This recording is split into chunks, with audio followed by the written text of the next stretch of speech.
Hi, I'm Larry Dapsis. I'm the entomologist with Cape Cod Cooperative Extension. And in this segment, we're going to look at the basic identification characteristics for the three principal ticks that you might encounter here on Cape Cod or for southeastern Massachusetts in general. First of all, we have the good old American dog tick. And for people in the baby boomer generation like myself, tick identification was easy. This was the tick we grew up with. There were no other ticks. We didn't have deer ticks or Lone Star or other things. So this is kind of easy to identify even though there are other species.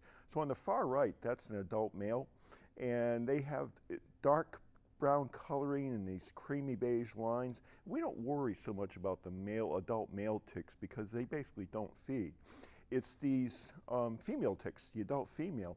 So again, she has this creamy, bright, wide spot here, and that makes it pretty easy to distinguish from other ticks. This is a new player on Cape Cod.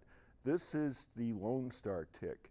And the adult male on the far left, that's pretty easy. It's basically all black. That adult female, very characteristic, that bright white spot on the middle of her back. The other way to distinguish these ticks from other ticks is that relative speed. These guys can run. So unlike the ticks we're used to encountering that kind of slow and lumber along, these guys are like little race cars. And this thing has been moving northward for some time now. A lot of ecologists, including myself, think this is a function of climate change. We're seeing plants and animals where we never used to see them before.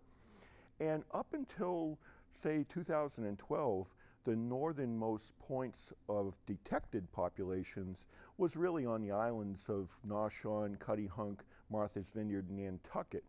But in that year, 2012, I was called out to Sandy Neck Beach Park. That's a 6-mile-long peninsula. It's basically a barrier beach. And they were seeing some different kind of tick, and they weren't sure what was going on here. So I went out and looked, and I found Lone Star tick from one end of that place to the other. So they basically own that piece of real estate. And so that suggests to me that it's been on that peninsula for some time. We don't know how long. And in fall of 2017, I was called out to West Falmouth, the Shining Sea Bike Trail. I found another established population out there. So this thing has been found now in different parts of the Cape. It basically is quite happy here. And we have a separate segment on Lone Star tick, and we'll talk more about the ecological reasons for their presence. Now here's the deer tick family portrait. The proper name or more accurate name for this tick is really the black-legged tick, and we'll get to some reasons for that in a minute. On the far right, that's an adult female. So basically the head area is basically shiny black and a very characteristic bright red abdomen.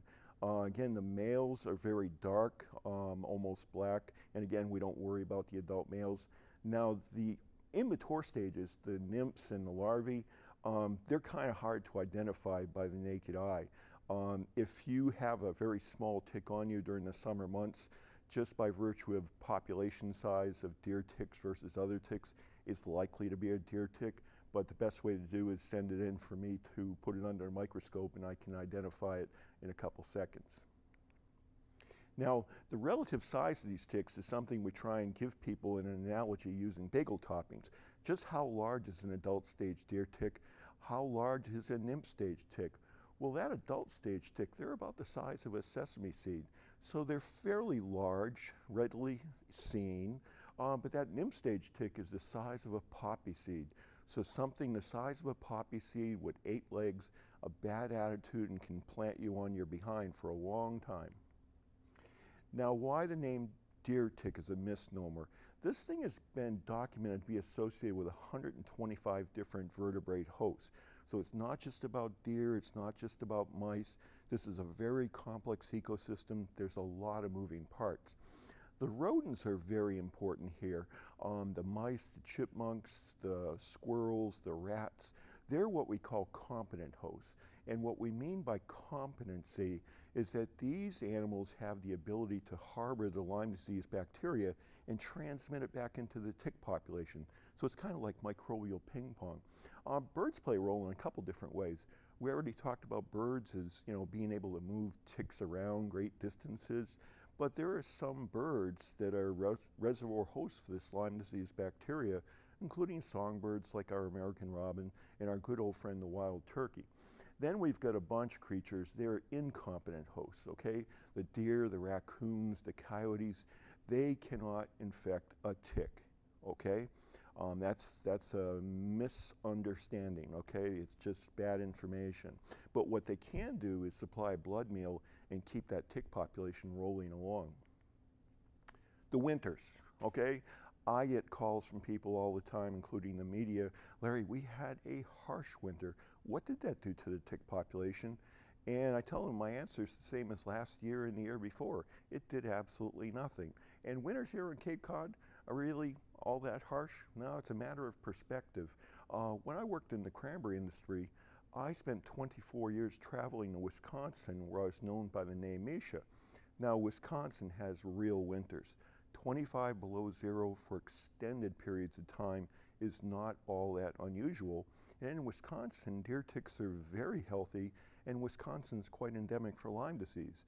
And the reason for this is very fascinating. Ticks synthesize a chemical called glycerol. Well, what the heck is glycerol? Well, these things make antifreeze, okay? So ticks have adapted over millions of years. They've seen it all. They've lived through the ice age. And the way this glycerol works is it prevents ice crystal formation in cells. So if you have an ice crystal form in a cell, it punctures the cell wall. Whatever's inside the cell leaks out of the cell. That's not good. And they also discovered that Lyme disease bacteria feeds on the glycerol as a source of energy for itself. So this is one perfectly engineered little package, quite fascinating from a scientific standpoint. Tick habitat. Yeah, tall grass, especially if it's under tree canopy, so shade, higher humidity, lower temperatures, that is absolutely perfect tick habitat. But also, if you look around your house, okay, surveillance research at Connecticut Ag Experiment Station demonstrated that 2/3 of the people that sent ticks into them for identification and testing got them from outdoor yard activities. So things like ticks and gardening go hand in hand. And so for deer ticks, you're not going to find them out in an open lawn, okay? Short grass, direct sunlight, higher temperatures, that's just a hostile environment for ticks. But you get to a transition zone, so the edge of the yard that might be in partial shade, and that transitions to bushes, trees, leaf litter, lower temperatures, higher humidities. That's where you're going to find the ticks. But if you think about that, woody ornamental plantings around the sides of your house, that's tick habitat as well, so you have to be careful of that. So here's my contact information. I'm always open for business. Look forward to your calls or answering your emails. And we would like to thank Cape Cod Healthcare for their generous support of this project.